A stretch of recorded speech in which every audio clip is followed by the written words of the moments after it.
So അടുത്ത question thermodynamics എന്ന ഭാഗത്തെ ക്വസ്റ്റ്യനാണ് ചോദിച്ചേക്കുന്നത്. ഇവിടെ എന്തോ ചോദിച്ചതെന്ന് വെച്ചാൽ A mass of m kg of water at temperature Ta is isobarically and adiabatically mixed with an equal mass of water at temperature Tb. The specific heat of water at constant pressure is Cp. What is the entropy change delta S of the system?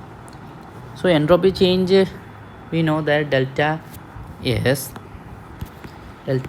is equal to integral dq by t, the change in heat divided by temperature.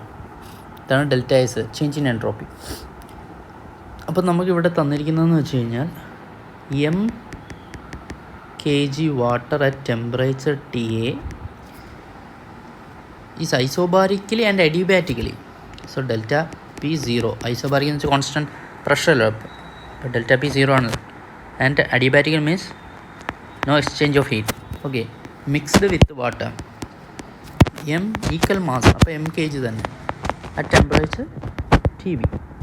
Specific heat of water at constant pressure is Cp എന്ന് തന്നിട്ടുണ്ട്. അപ്പോൾ നമുക്ക് principle of mixtures അനുസരിച്ച് heat total heat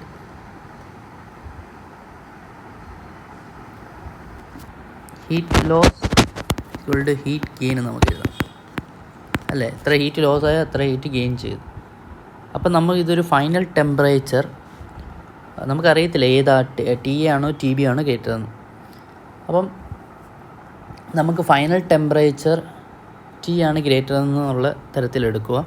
എന്നിട്ട് നമ്മളെങ്ങനെ എഴുതും? Delta Q എന്ന് പറയുന്നത് എം സി ഡെൽറ്റ ടി, ഈ ഫോർമുല അറിയാമല്ലോ. Specific heat delta Q heat change in heat, M mass, delta T change in temperature. So ഇതനുസരിച്ച് നമ്മൾ എഴുതുമ്പം here mass is M into here C, okay, C P at constant pressure എന്ന് പറഞ്ഞിട്ട് C P ആണ്, into final temperature T ആണെന്നിരിക്കട്ടെ, T minus T A initial എയുടെ plus M into C P into final T minus T B second ഇപ്പോൾ 0 എന്ന് പറയുമ്പോൾ ഇതും വെട്ടിപ്പോയി. അപ്പോൾ നമുക്ക് കിട്ടുന്നത് എന്താണ്? T minus T A equal to minus T plus T B എന്ന് കിട്ടും. 2t equal to T A plus T B എന്ന് കിട്ടും. അപ്പോൾ ടെമ്പറേച്ചർ എന്താണ്? T A plus T B by 2, ഇതാണ് ഫൈനൽ ടെമ്പറേച്ചർ. അപ്പോൾ നമുക്ക് ഡെൽറ്റ എസ് കാണാം. Delta S equal to integral D Q by T എന്ന് കിട്ടും. അപ്പം ഇവിടെ അഡിയബാറ്റിക്കൽ മിക്സിമം ഡെൽറ്റ ക്യൂ 0 ആണ്, അപ്പോൾ അതിനില്ല. അപ്പോൾ നമ്മൾ ഐസോബാരിക്കലി മാത്രം എടുത്താൽ മതി. അപ്പോൾ 2 സ്റ്റെപ്പായിട്ട് എടുക്കണം. ഒന്ന് ടെമ്പറേച്ചർ ടി എയിൽ നിന്നും T A plus T B by 2 ആവാൻ M C P D T by T അല്ലേ, കാരണം കോൺസ്റ്റൻറ്റ് പ്രഷറാണ്. ഇതാണ് ഫസ്റ്റത്തെ കേസ്. സെക്കൻഡത്തെ കേസ് ഏതാണ്? Initials T B plus finals T A plus T B by 2 M C P D T by T. അപ്പോൾ ഇതങ്ങ് ചെയ്താൽ മതി. എന്ത് കിട്ടും? എം സി പി കോമൺ എടുക്കുക കഴിഞ്ഞാൽ integral D T by T എന്ന് വെച്ചാൽ ലോൺ ടി ആണ്. അപ്പോൾ ലോൺ എ മൈനസ് ബി എന്ന് പറയുന്നത് ln T A plus T B by 2 minus ln T A എന്നാണ് വരുന്നത് അല്ലേ. ലോഗ് എ, അതായത് ഒരു സ്റ്റെപ്പും കൂടെ എഴുതാം. Ln T within the limits T A plus T B by 2 ഇങ്ങനെയല്ല വരുന്നത്. Plus M C P ln T within the limits T B to T A plus T B by 2. അപ്പോൾ ഇത് ചെയ്യുമ്പോൾ എന്ത് കിട്ടും? M C P into log T A plus T B by 2 അല്ലേ, minus log T എന്ന് കിട്ടും, plus M C P log T A plus T B by 2 minus log T B എന്ന് കിട്ടും.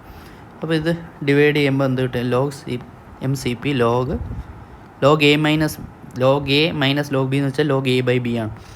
Loan A T A plus T B by 2 T A plus M C P log T A plus T B by 2 T B എന്ന് കിട്ടും. അപ്പോൾ ഇതിനകത്തുനിന്ന് നമ്മൾ M C P common എടുത്തു കഴിഞ്ഞാൽ എന്ത് കിട്ടും? Ln T A plus T B whole square divide by 4 T A T B എന്ന് കിട്ടും. ഇത് ആൻസറായി. ഇത് നോക്കൂ, ഇത് തന്നെയാണ് നമ്മുടെ ഫസ്റ്റ് ഓപ്ഷൻ. കാരണം 1 plus T A minus T B whole square divided by 4 TA TB എന്ന് വെച്ച് കഴിഞ്ഞാൽ ഇതങ്ങോട്ട് മൾട്ടിപ്ലൈ ചെയ്ത് കഴിയുമ്പോൾ 4 TA TB പ്ലസ് ഇത് സ്ക്വയർ എടുത്ത് കഴിഞ്ഞാൽ എന്ത് കിട്ടും? T A square plus T B square minus 2 TA TB divided by 4 TA TB അല്ലേ? അതുകൊണ്ട് T A square plus T B square plus 2 TA TB divide by 4 TA TB എന്ന് കിട്ടും. ഇത് T A plus T B whole square by 4 TA TB ആണ്. ഇത് തന്നെയല്ലേ നമ്മുടെ ആൻസറും? Okay, so ഇതാണ് ഇതിൻ്റെ ആൻസർ. ഓക്കെ, വളരെ എളുപ്പമായിട്ടുള്ള പ്രോബ്ലമാണ്. Okay, thank U.